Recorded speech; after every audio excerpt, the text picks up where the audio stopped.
Today at 11:30, presidential candidate Michael Bloomberg has reportedly spent over $400 million so far in campaigning, but his efforts in Ohio may shock you. The details straight ahead. Luckily, the majority of the weekend was clear and sunny and warmer than usual. But will we see more of that in the 7-day forecast? See for yourself in a moment. It was senior day for the women's basketball team over the weekend. Stay tuned to find out if they were able to send their seniors off with a W. Krispy Kremes might be the next fast food place to make it easier for customers to receive their product. Hear about this sweet surprise soon.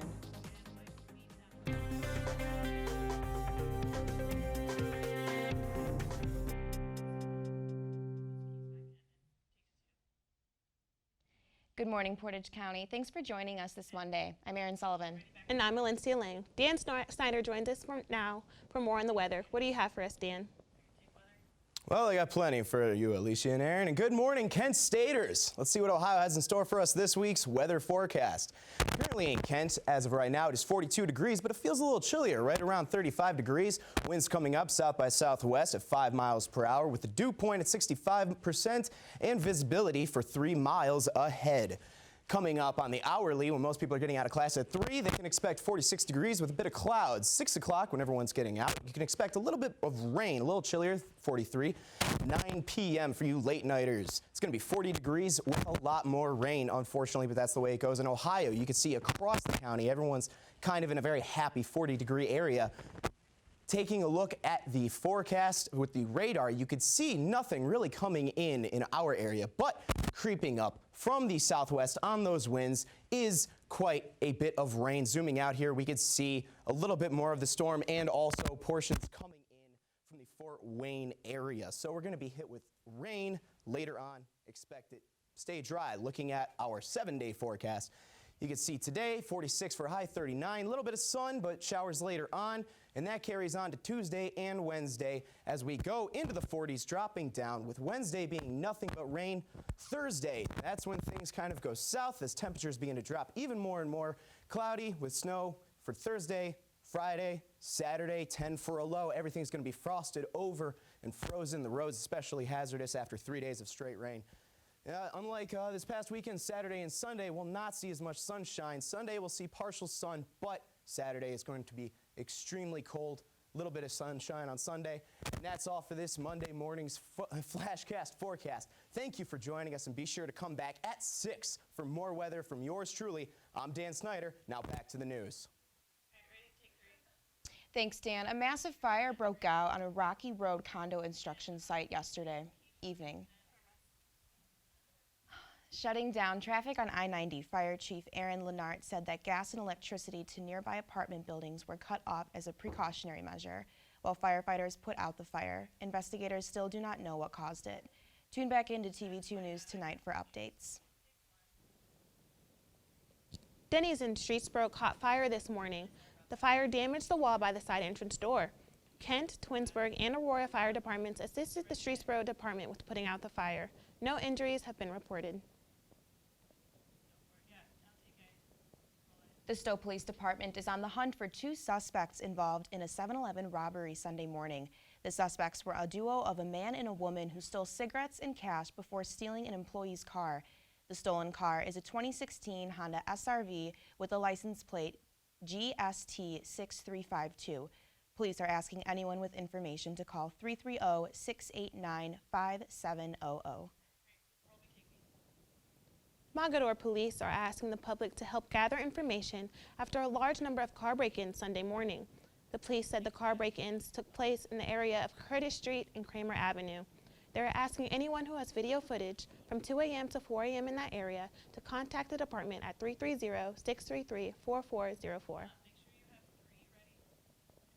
Starting this Wednesday, Route 8 will be under construction. This $58.6 million project will be adding more lanes and new ramps, according to the Ohio Department of Transportation.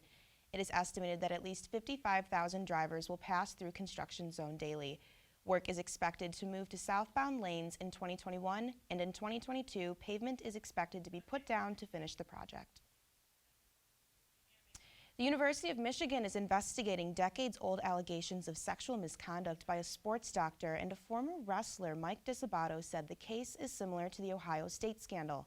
Both cases had dead physicians who are now being accused of sexual abuse by male athletes. Ohio State launched an investigation in April of 2018 and concluded that male athletes were abused for nearly 2 decades.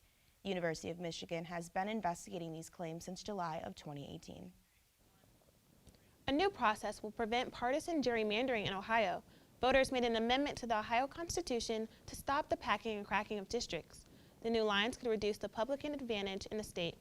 New rules will also prevent big cities like Cleveland, Akron, and Cincinnati from being split across multiple districts. Ohio is also projected to lose its 16th congressional seat due to population trends. A church in Ohio will pay off students' lunch debts in 9 school districts after raising $40,000 in donations. The Salem Church of God's pastor, Steve Southard, said that the church wanted to do a project that showed the community the love of Jesus. The student lunch debt in Northmount and Brookville was $14,000. It only took the church 4 days to raise $40,000. A ceremony celebrating the life of NBA legend Kobe Bryant tonight. Hear about the details soon. The Flash's women's basketball team took on the Miami Redhawks over the weekend. I'll have the highlights when we return.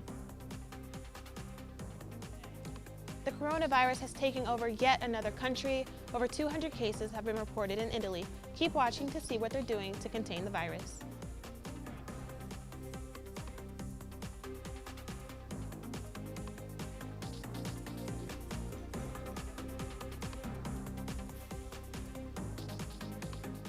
Hey guys, let's get started.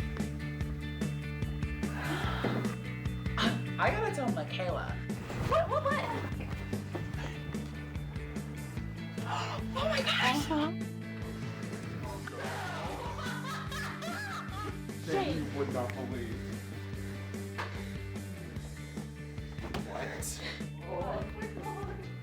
What? Oh, the blurb's on at 9 on Tuesdays.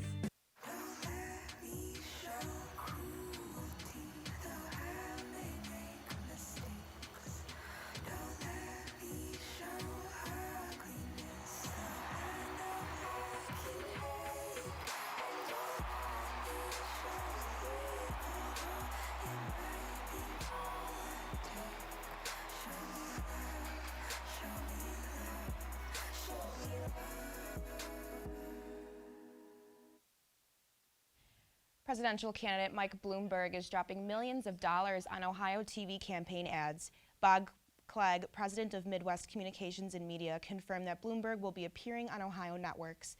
Clegg said, quote, "No candidate has spent this kind of money in a primary here in Ohio. To prepare for the upcoming primaries, Bloomberg has spent $409 million through January, including $126 million on TV ads." A new voting machine is being introduced to aim for a more reliable way of voting. These new electronic machines are touchscreen and they print out paper records. The machines are twice as expensive as the hand-marked ballot option. South Carolina will use these machines in Saturday's primary. The U.S. government and WikiLeaks founder Julian Assange will be in trial today in London. Lawyers for the U.S. authorities want to try Assange on espionage charges and give him a sentence of 150 years in prison. This trial comes a decade after the WikiLeaks scandal that leaked classified military documents. U.S. authorities say these actions have put the American public at risk, while journalism organizations and civil liberty groups say charging Assange is an infringement on the freedom of the press. The number of coronavirus cases in Italy has risen to 219 with 5 people dead. Police are starting to set up checkpoints in sealed northern Italian neighborhoods to prevent the virus from spreading. At least 10 cities were placed on lockdown Monday, causing over 50,000 people to remain indoors. Officials do not know what caused the outbreak in Italian territory. Avoid any internal organ damage or broken bones. I did sustain a head injury for which I'm currently being treated. The doctors have been pleased with my progression over the last few days. That was a statement from NASCAR driver Ryan Newman, who has been treated for a head injury after his crash at the Daytona 500. In his last lap, he crashed into a wall and was hit by another car. The injuries he sustained were serious but not life-threatening. Newman plans on returning to racing as soon as he gets the all clear from his doctors. And now, your TV2 Sports Report.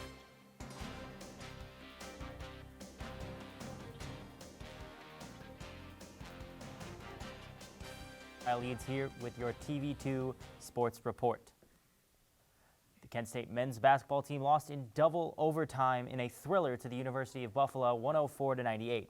In a game that saw 17 lead changes and 13 ties, the Bulls hit too many clutch shots down the stretch for the Flash to overcome. Senior Antonio Williams led the team in scoring with a career-best 34 points in the defeat. Kent State will be back looking to get into the win column on Tuesday when they host Miami at 7 p.m. Also in action over the weekend was the Kent State women's basketball team as they look to stay near the top of the MAC East standings when they took on the Miami Redhawks.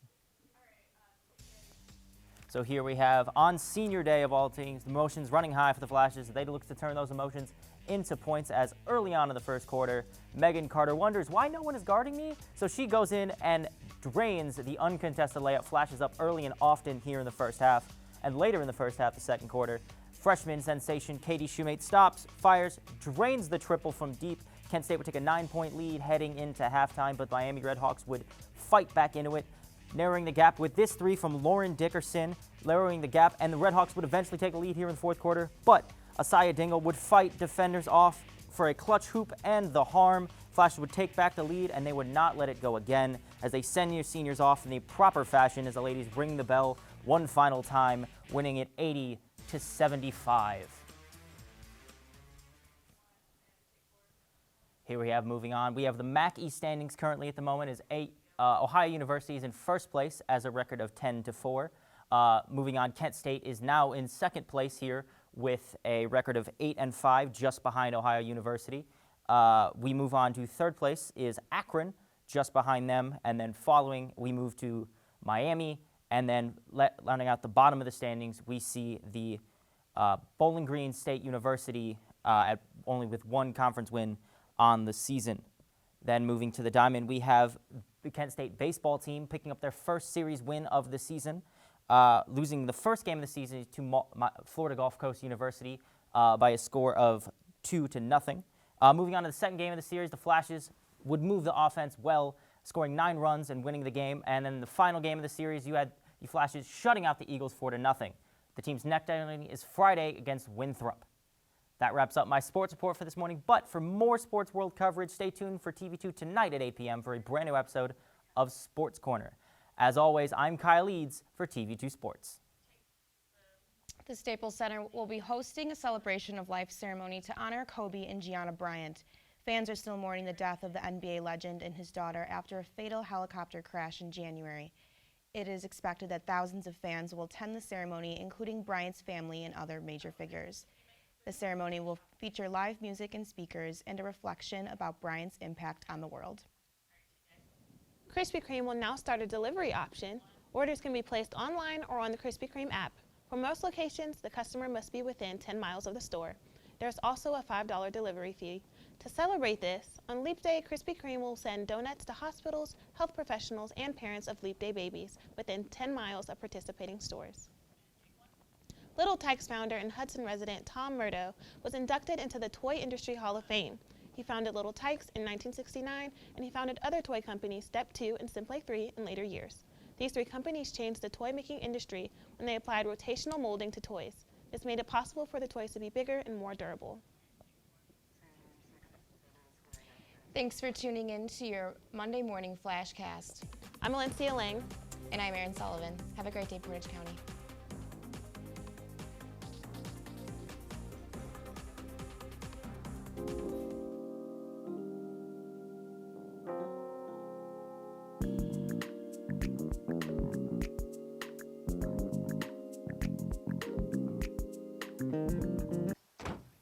When they test you, stand firm and move only when you hear the seatbelt click that says they're buckled in for the drive. Never give up till they buckle up. I adopted Bento in 2010 from a shelter. As it turns out, we have very similar personalities, and this cat makes me make art. because he's always motivating me to take pictures of him, to draw pictures of him. He just is motivating artistically. It's just that simple. Well, he's my best friend, but a lot of people know him as Keyboard Cat.